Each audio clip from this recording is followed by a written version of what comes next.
Bismillahirrahmanirrahim. My dear students, I am Rahul Lukman, your science teacher.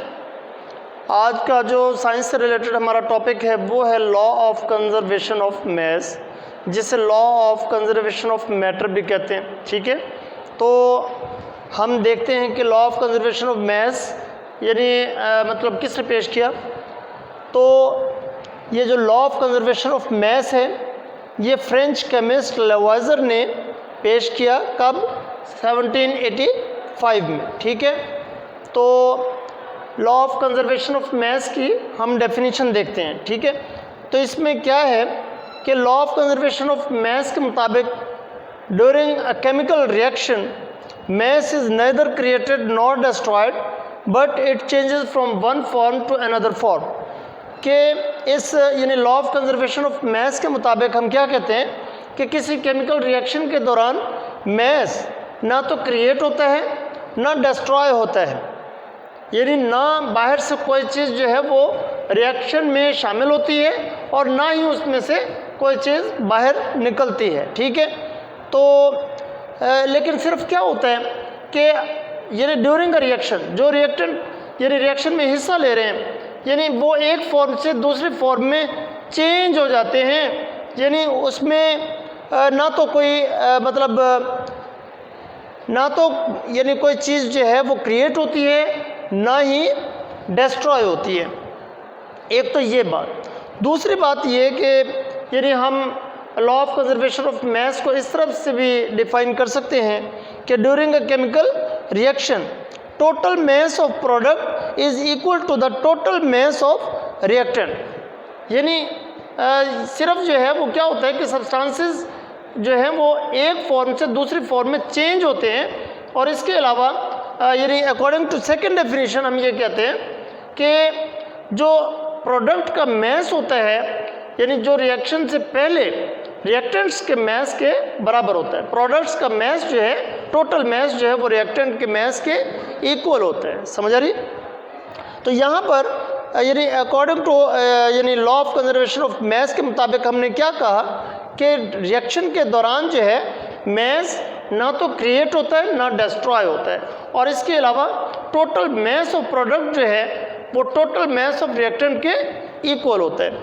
तो यहाँ पर हमने इस लॉ के हवाले से एक इक्वेशन लिखी है जिसमें हम ये देख रहे हैं कि जब AgNO3 यानी सिल्वर नाइट्रेट का रिएक्शन सोडियम क्लोराइड सॉल्यूशन के साथ होता है तो इसमें आप देख रहे हैं कि रिएक्शन के बाद जो प्रोडक्ट्स बन रहे हैं उसमें सिल्वर क्लोराइड बन रहे हैं और सोडियम नाइट्रेट बन रहा है। ठीक है, तो आप देख रहे हैं वहाँ पे भी सिल्वर है रिएक्टेंट में और प्रोडक्ट में भी आपको सिल्वर नज़र आ रहा है। यहाँ पे भी क्लोरीन है, इधर भी आपको क्लोरीन दिखाई दे रहा है, वहाँ पे भी सोडियम है, इधर भी सोडियम नज़र आ रहा है। इसी तरह आप देख रहे हैं कि ऑक्सीजन के एटम्स भी क्या हैं?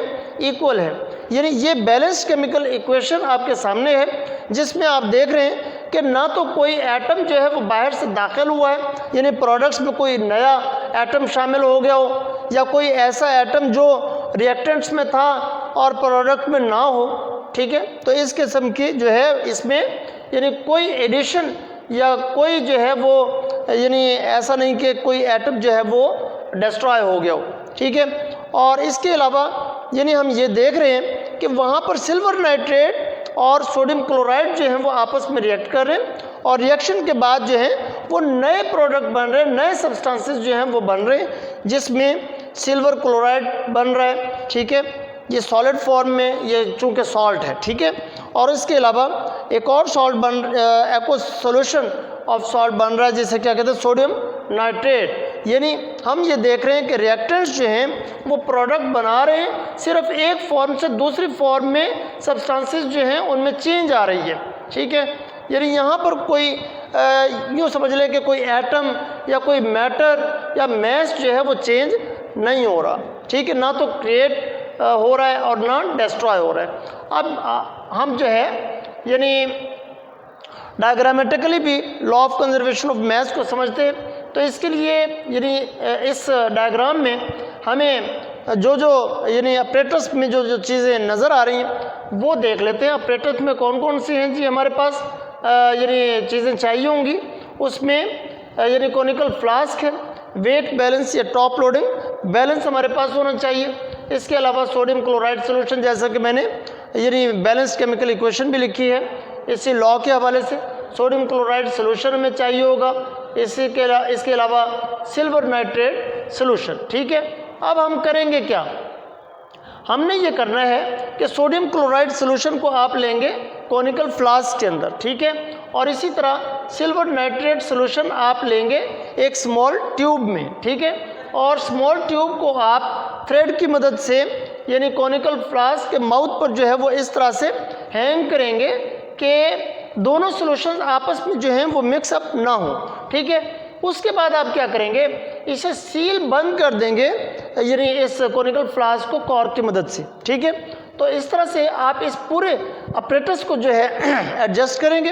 एडजस्ट करने के बाद टॉप लोडिंग बैलेंस पर रखकर आप इसका मैस जो है वो मेजर करेंगे। ठीक है, फॉर एग्जांपल यहाँ पे मैंने लिखा 200 ग्राम। ठीक है, अब आप क्या करेंगे कि एक तरफ से जो है वो थ्रेड को यानी पुल करेंगे, खींचेंगे और इसे जो है इस तरह से मतलब थोड़ा सा शेक करेंगे स्मॉल ट्यूब को जिसके अंदर सिल्वर नाइट्रेट सोल्यूशन आपने लिया था।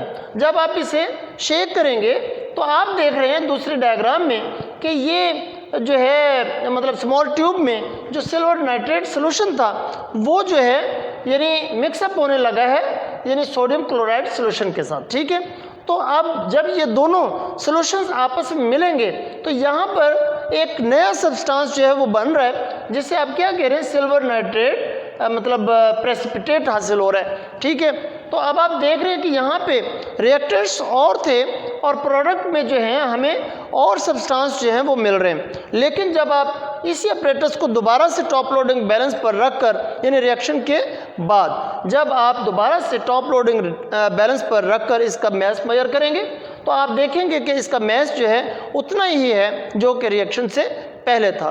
तो ये वेरिफिकेशन है law of conservation of mass की कि mass can neither be created not destroyed और टोटल मैस जो है टोटल जो मैस प्रोडक्ट का है वो टोटल मैस ऑफ रिएक्टेंट के इक्वल होता है। सिर्फ क्या होता है कि सब्सटेंसेस जो हैं वो एक फॉर्म से दूसरी फॉर्म में चेंज होते हैं, यानी ना तो कोई नई चीज़ जो है वो रिएक्शन में मतलब एडिशन उसकी होती है और ना ही रिमूवल होती है। ठीक है, तो ये आज का हमारा टॉपिक था law of conservation of mass के हवाले से। उम्मीद है आपको आज का ये टॉपिक समझ आ गया होगा।